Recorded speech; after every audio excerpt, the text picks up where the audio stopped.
Are you awake? I thought I heard you get up. Yeah, I'm awake. Sorry, I just can't sleep. Are you thinking about him? Yeah, a bit. Usually get back to sleep, my love. I'm fine.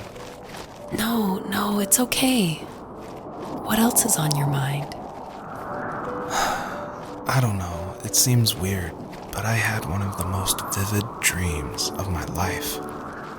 I saw a fox on a snowy mountain, just looking confused and worried. Those eyes, I can't get those eyes out of my head. She was running in the windy snow, looking for something. Do you think it has to do with you and what's been going on? I don't know.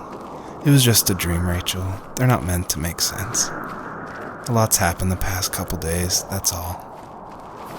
Well, if you're not going to sleep anyway, you should tell me. I want to hear. All right.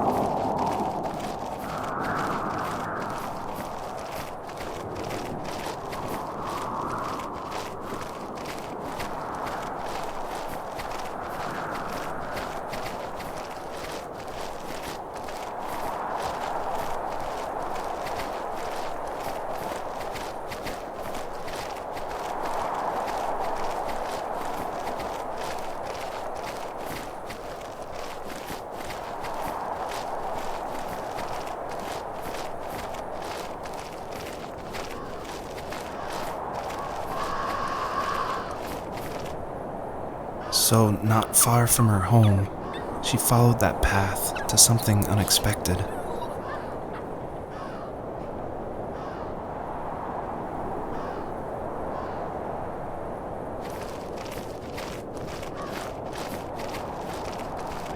She couldn't stay, though. She had to find her other 2 children. So she took that path. She followed it towards something ancient. Something with answers.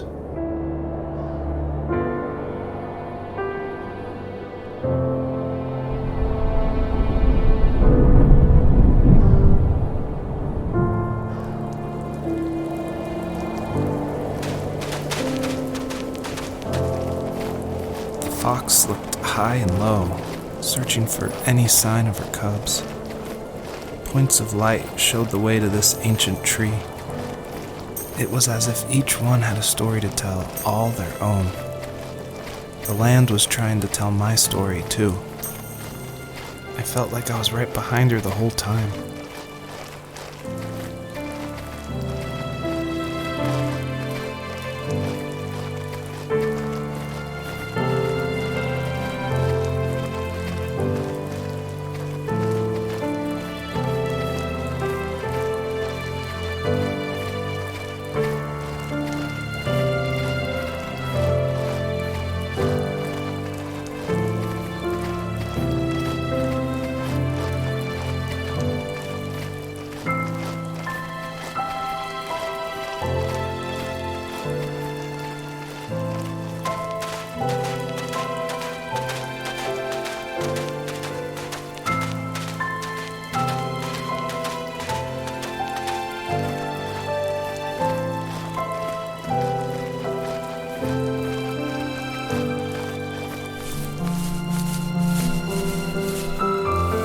As a kid, did you ever do show and tell in your class?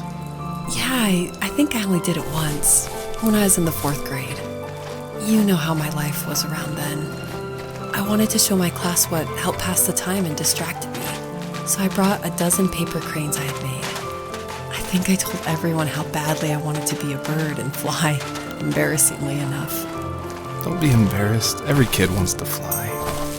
For me, it was another toy from my dad, a wooden boat. I remember guarding it so carefully in my hands as I walked into class.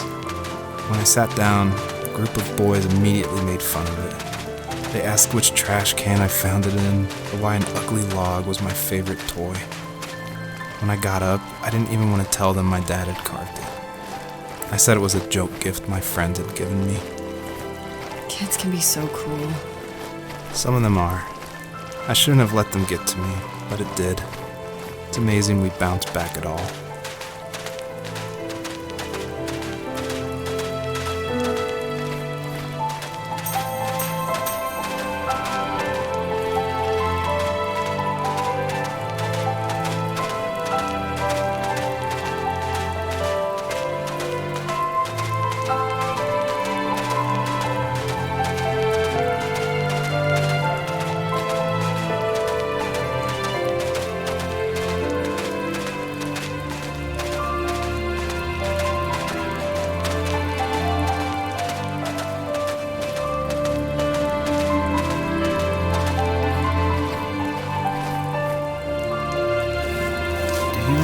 my dad did for a living? Wasn't he like a lumberjack? That's one way of putting it. If wood was a canvas, then a carving knife was his paintbrush. Even after working a 50-hour week, even after his hands were more splinters than skin, he would bring home the nicest piece of Alaskan weeping cedar and make me toys.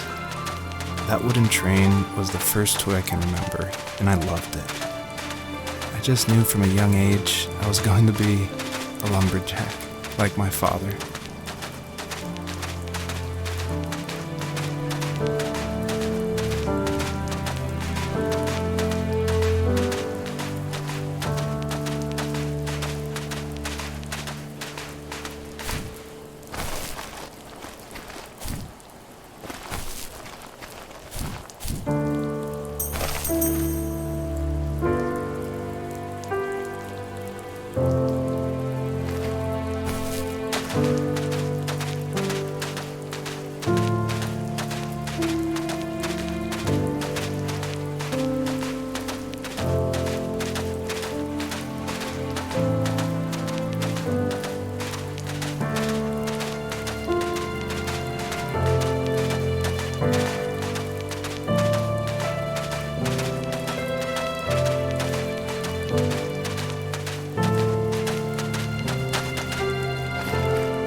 Usually those kids would leave me alone, but somehow they could tell I was different.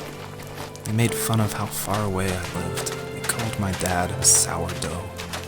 I was a blabbermouth as a kid, telling my dad stories I made up for hours. But after that show and tell, I didn't tell him much anymore. He didn't know exactly what was wrong, but his best guess was that the toys he carved weren't cool enough.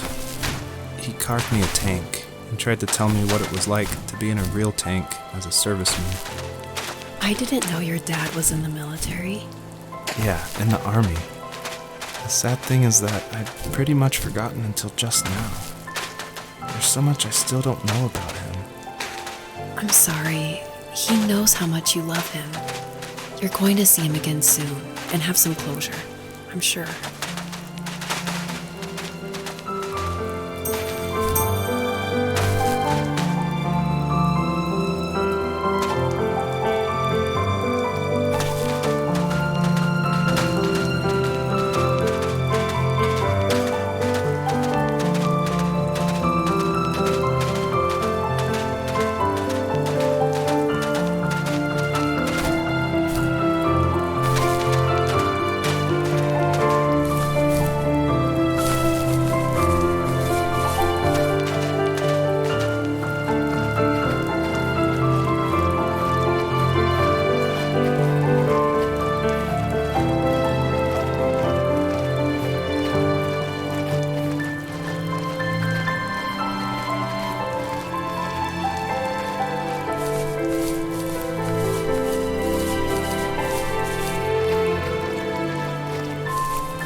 The older I got, the more I withdrew.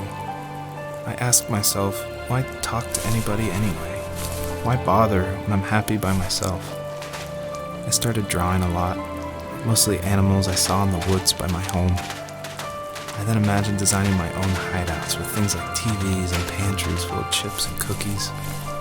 I think that idea of leaving home and drawing blueprints started my career. I found a lot of solace in that. I'm not surprised, but I did the same thing, you know? There's something special about having a place to call your own.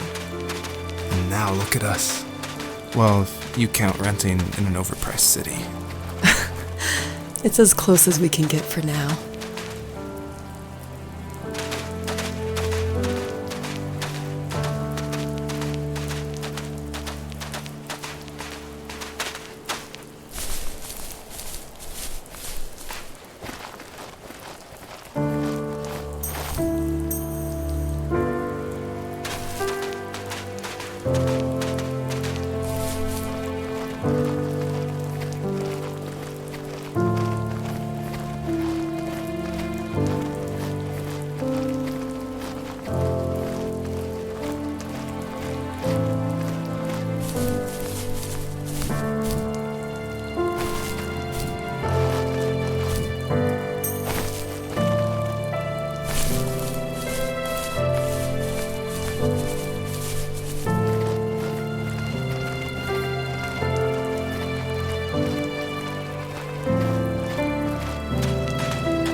My teenage years were full of sketching, angst, and trouble. I wasn't popular or unpopular.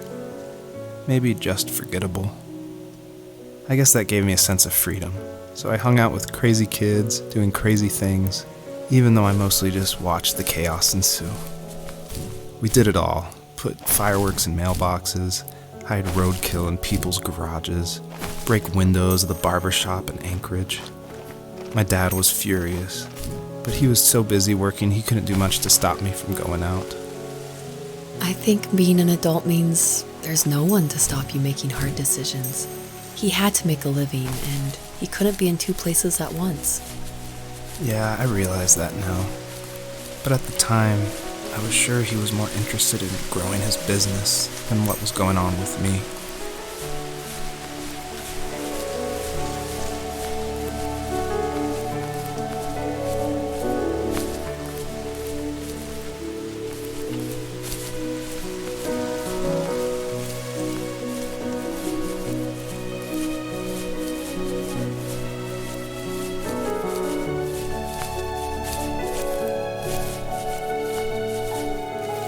He was working another late night, and my friends were over, saying how bored they were and how they had come all the way out to my house for nothing. One of them mentioned how that old, ugly beyond belief truck was still in the garage, and how we should take it for a spin. I was only 15, so I kind of fought it for a while. The next thing I knew, we were careening around the mountain path, rocks spitting onto the sides of the cliff, while my dad's cringeworthy bluegrass blared out the speakers. I drove while my friends were in the back of that yellow and purple truck, throwing beer bottles and trash at anything remotely interesting. Felt like I was soaring in the air with borrowed wings. But all good things have endings. A cop outside of Eagle River pulled us over after he saw us in a bottle rocket into someone's yard. What followed was a long night of talking to disappointed adults and feeling smaller than ever.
After he drove me home from the police station, I blew up at him, saying how I never wanted to be like him, how I was going to be someone and leave that hick icebox for good. He just looked forward at the road with tired eyes. I took out that bluegrass tape from the cassette deck and chucked it out the window. In my sage teenage wisdom, I thought I had proved the ultimate point, but my dad had a different idea. He slammed the brakes, slowly bowed his head while gripping the steering wheel, and finally looked at me. All he said, like it was a polite request, was, "Make this right." I sat there in silence, fuming, but I eventually got out and combed every square inch of the woods, muttering profanity after profanity. I found it 30 minutes later, near a small waterfall off the road. I went back to the truck, put the wet tape back in, and sure enough it worked. We didn't speak another word to each other the rest of the night. Wow, I knew you were a crazy teenager, but... It's hard to believe, isn't it? Surprises me too. It's like I didn't really know who that kid was back then. I bet my dad thought the same thing over and over. It's almost like he was saying, "Make this right," to himself, more than to me.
My friends would laugh about that night and talk about how crazy it was, and I laughed along, pretending it didn't bother me. But it did. I imagined my friends growing old in the bush, unable to find that thrill in those godforsaken ice fields. It's like those mountains were a literal wall, keeping me from leaving, where all I would have to look forward to are lumber yards and evening beers. I had to climb over. That was my only goal for a long time.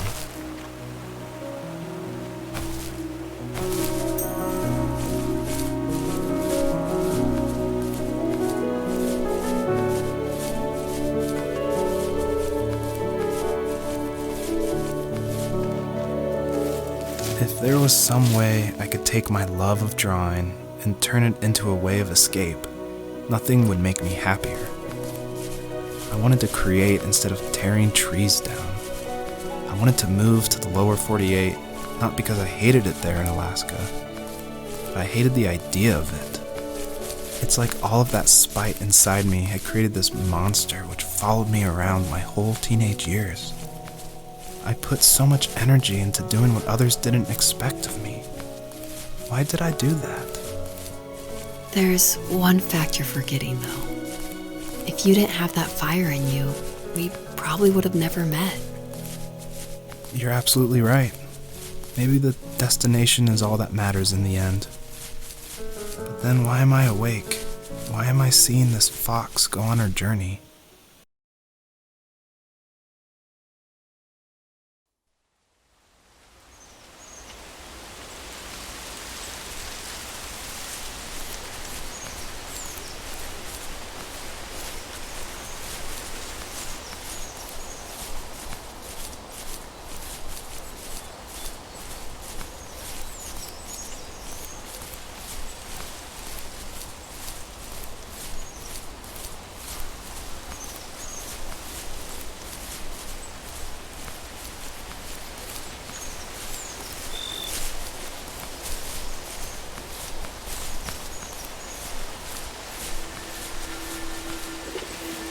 Even at my most distant, at the times when I detested him the most, he kept reaching out.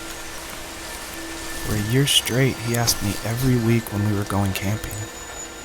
I thought he was just dense. Eventually, to shut him up, I agreed.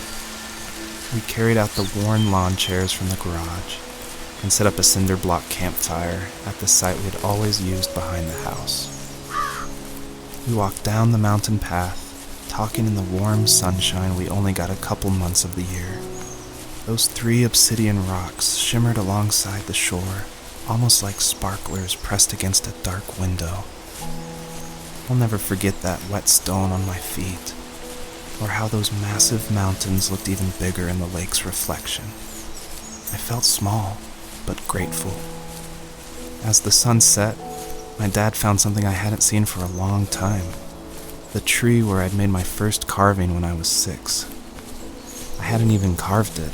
My dad had helped me, but I still called it my tree. Something about seeing my name there made me open up, and we talked about everything that night in that old camouflage tent. I told him how much I loved sketching and design, and how it would be a dream to study architecture in Seattle. I told him how I didn't get along with my friends much anymore, but that I didn't mind being alone. He told me he was there for me, and he joked that if all he had to do was write my name on a tree to finally get me to talk, he would have left me carved logs with novels on them in front of my room every morning. I don't know why it took me that long to realize it, but it was then I knew how much he had sacrificed for me.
On our property, there were old abandoned pieces of a shed and car long left unused.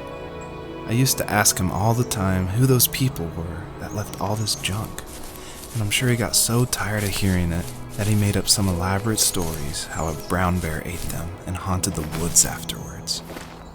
What's funny is I think it made those people seem more real. Growing up thinking they were still hanging out like they couldn't say goodbye. I used to tell my friends how I could swear I saw spirits move near the water, and that always freaked them out. I guess it didn't bother me, because the way I saw it, they were normal people with old cars and sheds, just trying to figure out how to survive and be happy in the middle of nowhere. It was a cool thought that they didn't want to leave, but you know, I was a weird kid. Well, you had good company since those ghosts liked living in a place where they were brutally devoured.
own house, he would have to settle with watching birds move into their little homes. We kept an old mattress in the bed of that ugly yellow truck, so we would drive it deep into the woods and then watch the birds fly into their houses while the sun set. Usually it was accompanied by venison jerky or a cold Coke, but not a lot of talking, which is how we both liked it.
by unfazed, like nothing was wrong.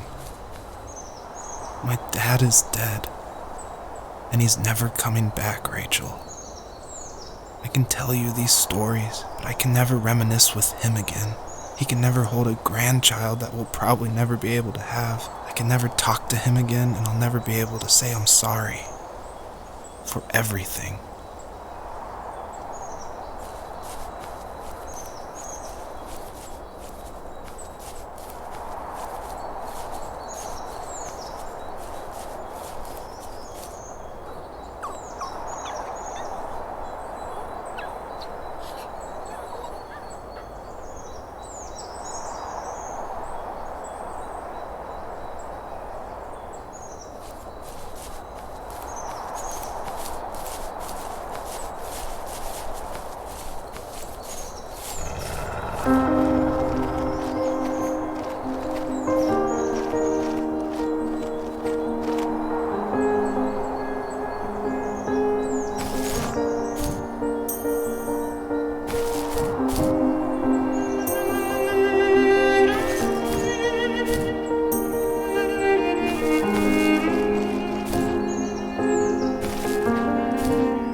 Joseph, you can't go to sleep feeling like this. I'm sorry for everything, and I know you need space, but I'm here for you. You don't need to feel so lost. Joseph, have I ever told you what my mother was like?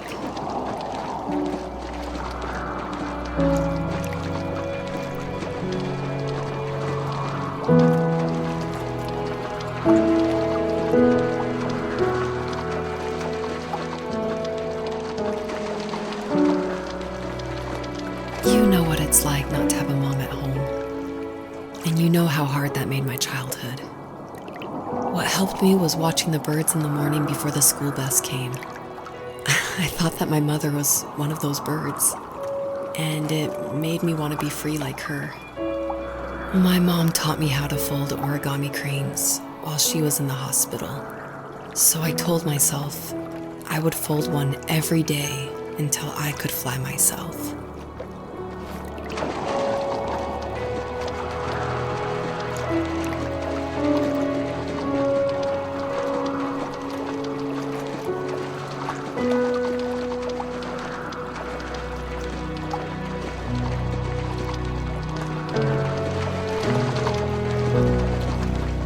I think we both have always loved animals, and for me that love started with a dog. Sometimes this Rottweiler would come up to our property line and wait at the fence for me, but only once in a while.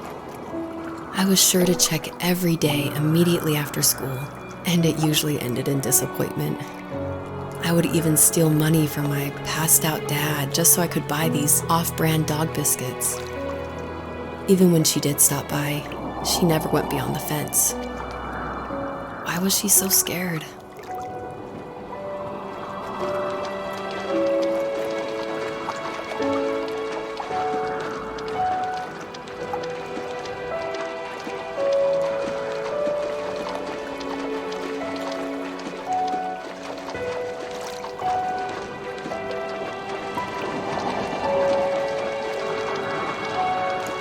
I think my dad was the opposite of your dad in almost every way, except he was in the military as well. He coped with alcohol of every kind. The trailer started falling apart, he got angry, and I withdrew.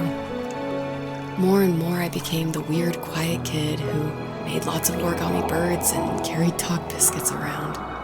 I think we were pretty similar when it came to being the weird kids.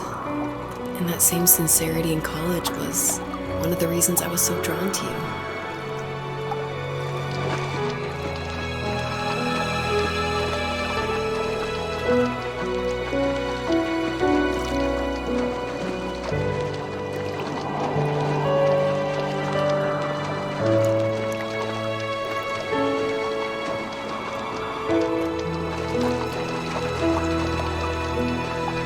Life got worse and worse, and at one point, I really didn't think I could survive another day with my soul still intact. I had no real friends, let alone neighbors, since we lived in the middle of nowhere. I should have talked to my teacher, but I was scared what he would do if he found out.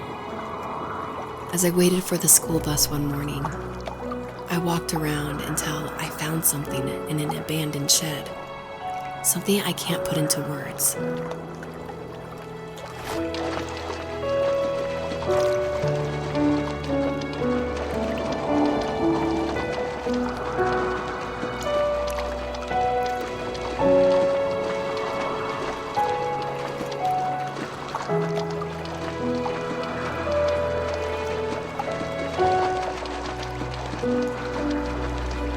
I summoned courage I didn't know I had, and I broke into my dad's room and found the key to the shed where he had locked my bike. I'll never forget that feeling, the wind rushing by my ears as the sun rose over fields of wheat. I was flying for the first time. I biked as far as my legs could take me until I found a house that felt friendly and that felt like home. Those strangers helped me in so many ways. And if it wasn't for them, I wouldn't have found my foster family. And if it wasn't for my parents, I wouldn't have met you.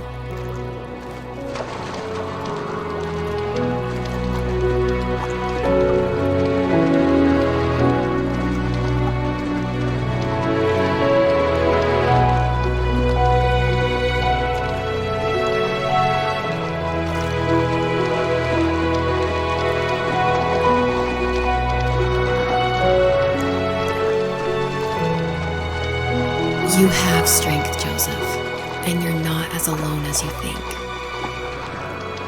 It's all just so pointless. Just waiting for life to happen. It's like having the home I always wanted is cursed out of my reach. The thought of being a parent myself. How could I do that when I couldn't even be a good son?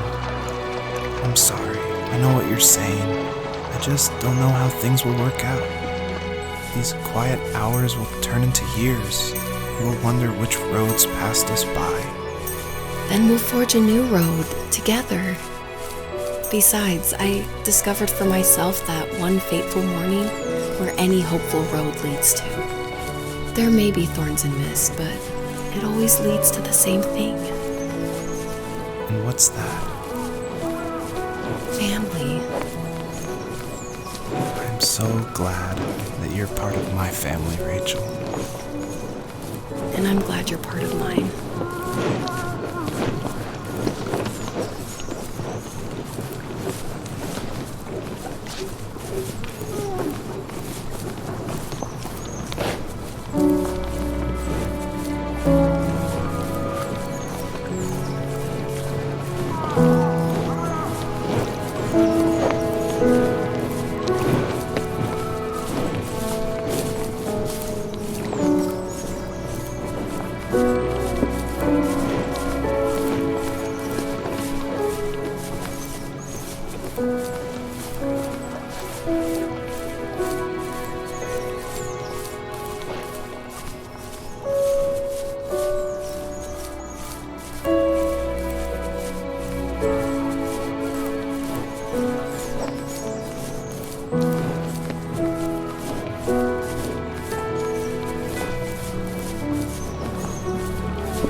Fox knew her last cub would be waiting for her at the first tree.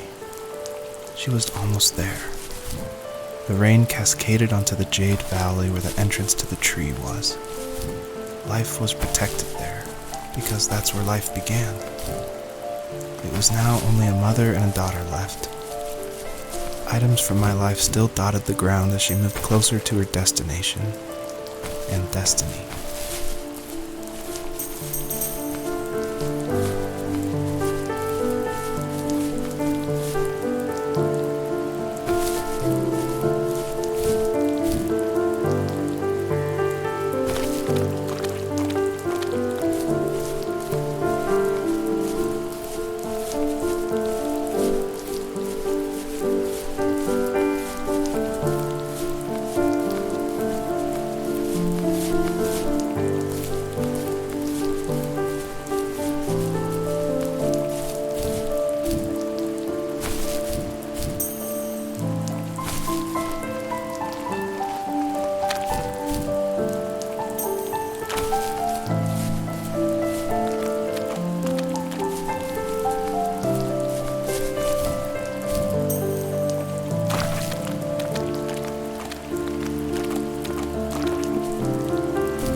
At the end of high school, I felt something I hadn't felt in a long time. Drive. I looked into the best architecture schools on the West Coast, then got a dose of reality when looking at other students' portfolios and the high cost of tuition. I still wanted to be something, to be the next Alvaro Siza, and to make those thousands of sketches worth something in my grand history. But now even an internship sounds impossible. Siza helped me understand how essential emotion is in architecture, and he also said light is the real composer of space. I like to think these glints of light, like not finding a job, or even a strange dream about a fox, are something I should be thankful for, even if the illuminated space is something I'm less than comfortable with.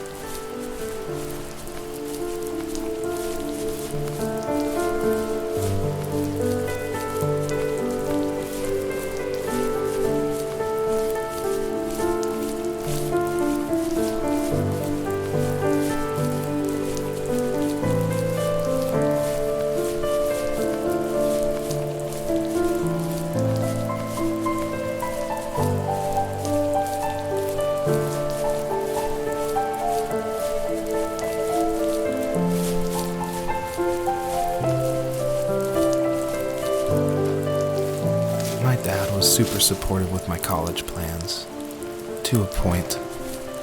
Things were okay until this terrible accident happened. I guess a forklift flipped over due to a bad axle, and it crushed one of the workers there. My dad didn't eat for days, even though he wasn't directly involved. It devastated him. Not only did it hurt the business, but it just freaked him out. He would talk in his sleep, muttering things about firing people and saying sorry. One fateful day he approached me, said that since my school search wasn't going well, I should finally be a man and take over the family business. He said one day he was going to die, and that all of his work, sacrifice, and even that man's life would be wasted in vain. I just lost it. Teenage me just exploded at the thought. I screwed up. I said things I shouldn't have. He was having a crisis, and I pretty much spit in his face.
Was that the last time you talked to him?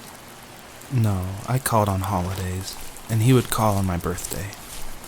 I guess we acted like nothing ever happened, which was stupid. Didn't want to ask about his lumberyard, and I'm sure he didn't want to ask about my job search. I never went back and visited. I think the last conversation we had was about what movies we had seen and what exactly a best boy is in the credits. I thought he would be here so much longer.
hell?